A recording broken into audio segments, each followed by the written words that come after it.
అసలే లేక వచ్చిన అధికారం ఉత్కంఠ పోరులో గెలిచిన ఎమ్మెల్యే పదవి ఊరికే ఉండిపోతే ఎలా అమాత్యులం అయిపోతే పోలా అనుకుంటున్నారట ఆ ఇద్దరు ఎమ్మెల్యేలు. మళ్ళీ పార్టీ పవర్లోకి వస్తుందో రాదో తెలియదు. ఒకవేళ పార్టీ అధికారంలోకి వచ్చినా తాము ఎమ్మెల్యేలం అవుతామో లేదోనన్న డౌట్ ఉందట. అందుకే మూమెంట్లోనే ముకుందమని ఇప్పుడే మంత్రి అయిపోవాలని ఆశపడుతున్నారట. అమాత్య ఫైట్లో ఓ సీనియర్ నేత జూనియర్ ఎమ్మెల్యే ప్రయత్నాలు చాలా ఇంట్రెస్టింగ్గా మారాయి. మంత్రి పదవి కోసం పట్టుబడుతున్న ఆ ఎమ్మెల్యేలు ఎవరు? వారికి అధిష్టానం ఇస్తున్న ఆఫర్ ఏంటి?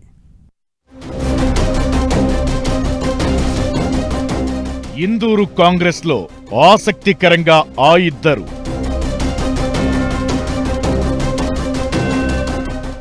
ఇద్దరు ఎమ్మెల్యేలకు చెరో బెర్త్ కన్ఫామ్ అయ్యిందా?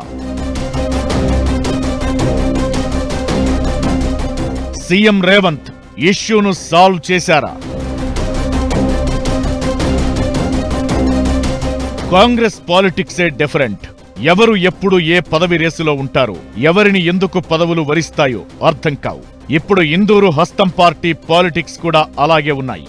అమాత్యుల వారు అనిపించుకోవాలని ఇద్దరు ఎమ్మెల్యేలు పోటీ పడుతున్నారు. ఒకరికి సీఎం మద్దతు ఉంటే మరొకరికి అధిష్టానం ఆశీస్సులు ఉన్నాయట.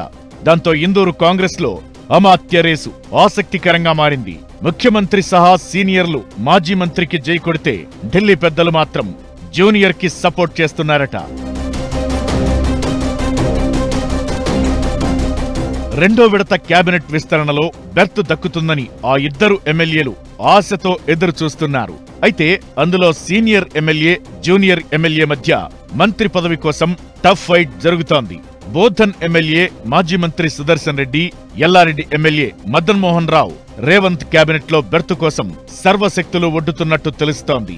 4 సార్లు ఎమ్మెల్యేగా గెలిచిన మాజీ మంత్రి సుదర్శన్ రెడ్డికి బెర్త్ దాదాపుగా ఖరారైనప్పటికీ ఎల్లారెడ్డి ఎమ్మెల్యే మదన్ మోహన్ రావు తన పేరు పరిశీలించాలంటూ రాహుల్ టీంతో ఒత్తిడి చేయిస్తున్నారట.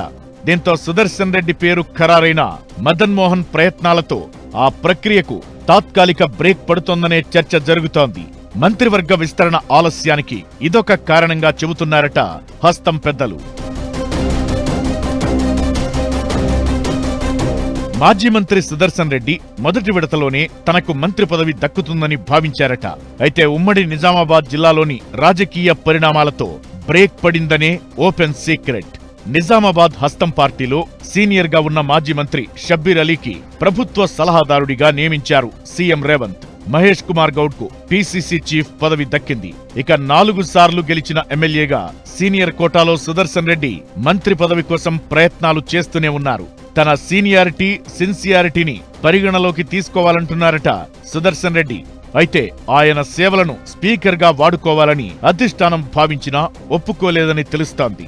కేబినెట్ బెర్త్ కోసం పట్టుబట్టి ఓకే అనిపించుకున్న మదన్ మోహన్ పేరు తెరపైకి రావడంతో జస్ట్ లో మిస్ అయినట్లు టాక్ వినిపిస్తోంది.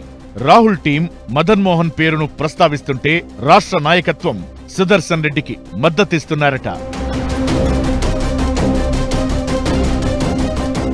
ఇక కాబోయే మంత్రినంటూ సుదర్శన్ రెడ్డి జిల్లాలో హడావుడి చేస్తున్నారట. ఎవరు పోటీకి వచ్చినా సీనియారిటీకే ప్రాధాన్యత ఉంటుందని సుదర్శన్ రెడ్డి చెబుతున్నట్టు తెలుస్తోంది. అయితే ఈ ఇద్దరు ఎమ్మెల్యేలతో సమావేశమైన సీఎం రేవంత్ రెడ్డి సర్ది చెప్పారని ప్రచారం జరుగుతోంది. మదన్ మోహన్ కు చీఫ్ విప్ ఆఫర్ చేశారట. దీంతో సుదర్శన్ రెడ్డి లైన్ క్లియర్ అయిందని అంటున్నారు. మొత్తానికి పెద్ద ఆయన పంతం నెగ్గించుకుని రేవంత్ రెడ్డి టీంలో బెర్త్ దక్కించుకోబోతున్నారనే ఖుష్లో సుదర్శన్ రెడ్డి వర్గీయులు ఉన్నారు.